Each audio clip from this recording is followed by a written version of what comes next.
सभी को जय मसीह की। अनंत वचन देदारी हुआ। सृष्टि के रंभ से भी पहले, जब ना तो प्रकाश था और ना ही समय की कोई गणना, यीशु पहले से ही विद्यमान थे।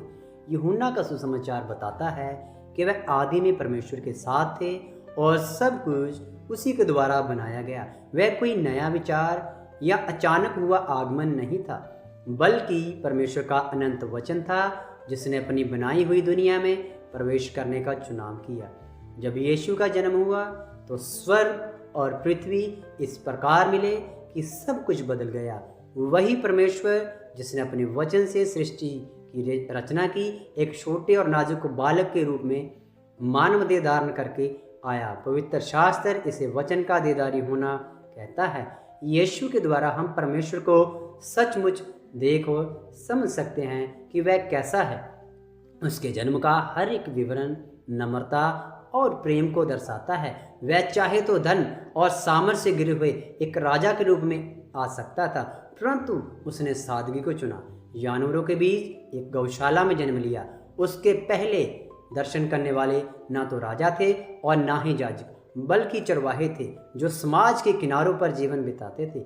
इससे भी परमेश्वर ये दिखा रहा था कि उसका अनुग्रह हर एक व्यक्ति तक पहुंचता है, चाहे उसका जीवन कितना ही साधारण क्यों ना हो।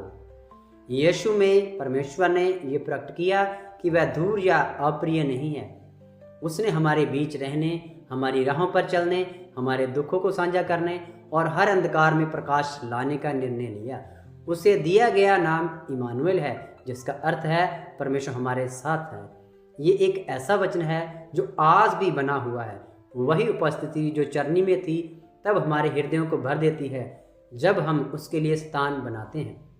आज कुछ शांत क्षण निकालिए और स्थिरता में बैठिए। इस बात पर मनन कीजिए कि इसका क्या अर्थ है कि परमेश्वर आपके साथ है।